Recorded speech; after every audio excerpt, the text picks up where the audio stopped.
Hello everyone, welcome to my YouTube channel. In this video, I am going to discuss properties of Z transform and related examples. So the first property is called linear property, which states that if Un and Vn be any two sequences and C1 and C2 be any two constants, then Z transform of C1 into Un plus or minus C2 into Vn is equal to C1 into Z transform of Un plus or minus C2 into Z transform of Vn. So this is called linear property of Z transform. This means if we have two or more sequences multiplied by some constants and adding or subtracting, then the sign between the term remain as it is. Constant multiplier are as it is, and we have to find only Z transform of the sequence Un and Vn. So the Z transform of C1 into Un plus or minus C2 into Vn is equal to C1 constant as it is, Z transform of Un plus or minus C2 constant as it is, Z into Z transform of Vn. This is called linear property. Now we prove this result. We know that by definition of Z transform, that Z transform of any sequence Un is summation n goes from minus infinite to plus infinite for bilateral Z transform, and for unilateral Z transform n goes from 0 to infinite. The result is true for both Z transform. So Z transform of Un is summation n goes from minus infinite to plus infinite Un into Z power minus n. So this is the definition of Z transform, and here we have to find Z transform of C1 Un plus or minus C2 into Vn. So in place of Un we put C1 Un plus or minus C2 Vn. Therefore we get Z transform of C1 Un plus or minus C2 into Vn is summation n goes from minus infinite to plus infinite C1 Un plus or minus C2 into Vn multiplied by Z power minus n. Now this summation we separate in two parts. We get summation n goes from minus infinite to plus infinite C1 into Un into Z power minus n plus or minus summation n goes from minus infinite to plus infinite C2 Vn into Z power minus n. Now we take constant multiple outside the summation. We get C1 into summation n goes from minus infinite to plus infinite Un into Z power minus n plus or minus, here C2 constant we take common and write outside, and we have summation n goes from minus infinite to plus infinite Vn into Z power minus n. So the summation Un Z power minus n, this is what? This is Z transform of sequence Un, and summation Vn into Z power minus n, this is Z transform of sequence Vn. So we write Z transform of C1 Un plus or minus C2 into Vn is C1 into Z transform of Un plus or minus C2 into Z transform of Vn. So this is called linear property of Z transform. Constant multiple remain as it is, and sign between two terms remain the same. Next property is called damping rule or change of scale property.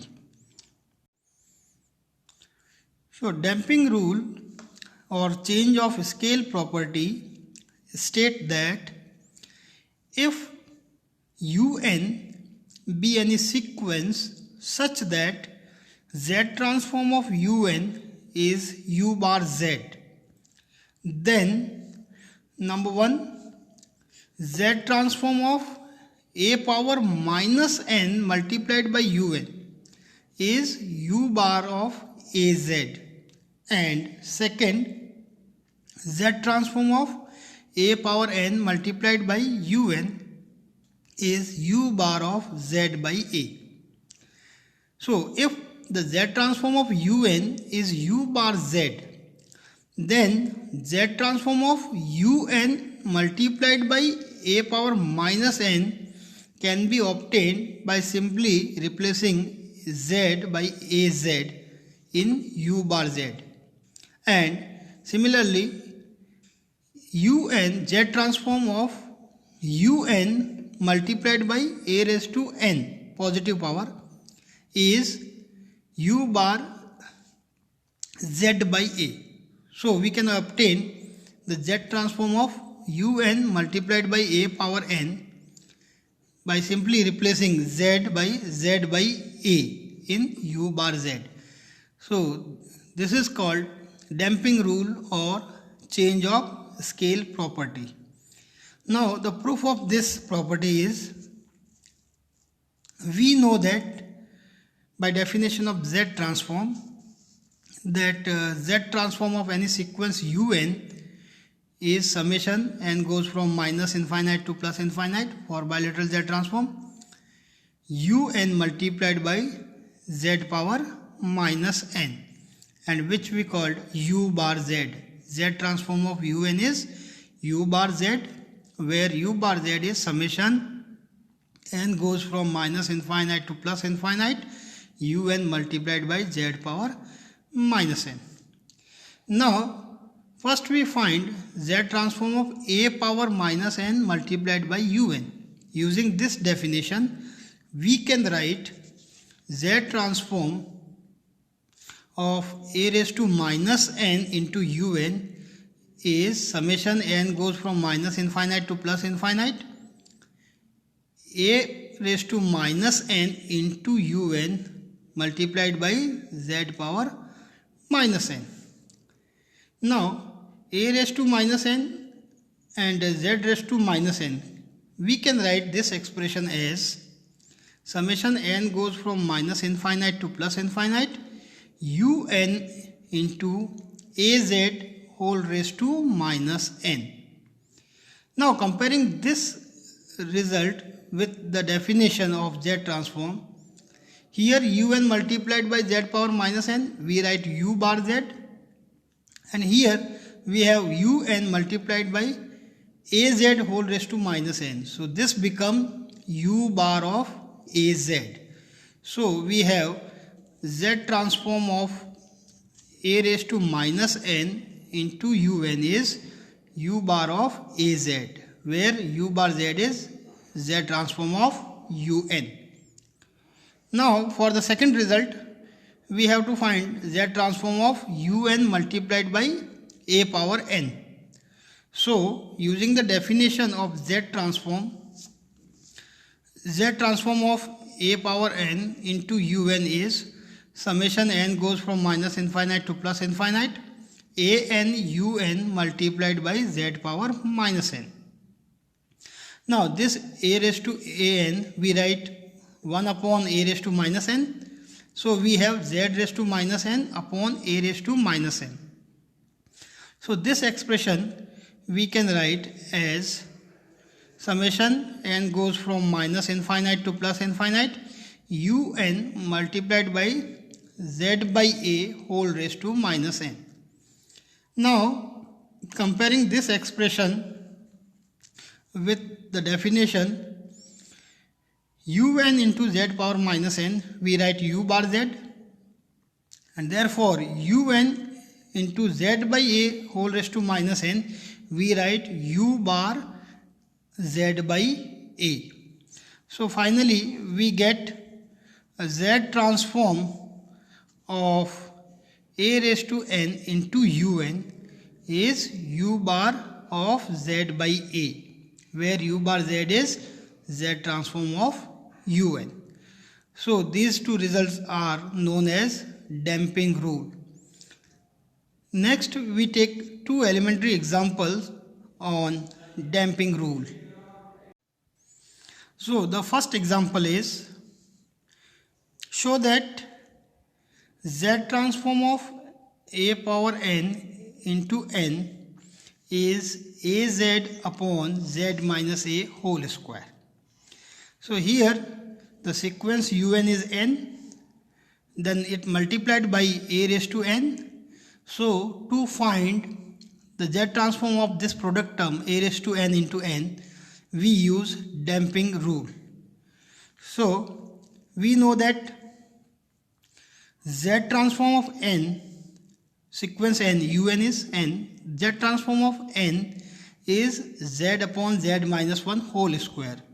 We already established this result in previous video, that z transform of n is z upon z minus 1 whole square, which we denoted by u bar z, z transform of un, where un sequence is n.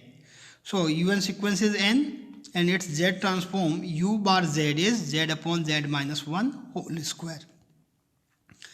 Now by damping rule, we know that if z transform of un is u bar z, then z transform of a raised to n into un is u bar of z by a. So here un is n and its z transform u bar z is z upon z minus 1 whole square. So using the damping rule, we get z transform of a n into n is u bar of z by a, and u bar z is z upon z minus 1 whole square. So in place of z, we write z by a. Then we get the z transform of a raised to n into n is z by a upon z by a minus 1 whole square. Now taking a LCM, then we get z minus a by a, which becomes z minus a whole square upon a square, and this denominator a square goes in the numerator, then a to a cancel, a square by a, we get az here, and here we have z minus a whole square. So finally we get z transform of a raised to n into n is az upon z minus a whole square. Now the second example is, show that the z transform of an multiplied by n square is az square plus a square z upon z minus a whole cube. So here the sequence un is n square, which multiplied by a raised to n. So to find the z transform of this product term, we have to use damping rule. So let the given sequence is un, which is n square, and we know that the z transform of n square is z square plus z upon z minus 1 whole cube, which we denoted by u bar z, z transform of un. This result we already proved in previous video. Now by damping rule, we know that if z transform of un is u bar z, then z transform of un multiplied by a raised to n is u bar of z by a, z replaced by z by a. So using the damping rule, we get the z transform of an multiplied by n square is u bar of z by a, and here u bar z is z square plus z upon z minus 1 whole cube. So in place of z, we write z by a, then we get z by a whole square plus z by a upon z by a minus 1 whole cube. So here in denominator we take a LCM, then we get z minus a by a whole cube, which can be written as z minus a whole cube upon a cube, and a cube goes in the numerator. Then here a cube by a square we get a z square, plus here a cube by a we get a square, so a square z. So a z square plus a square z upon z minus a whole cube. So finally we get the z transform of a n multiplied by n square is a z square plus a square z upon z minus a whole cube. So these are two elementary examples on damping rule. In next video we will discuss few more important results on Z transform. So see you in next video. Thank you.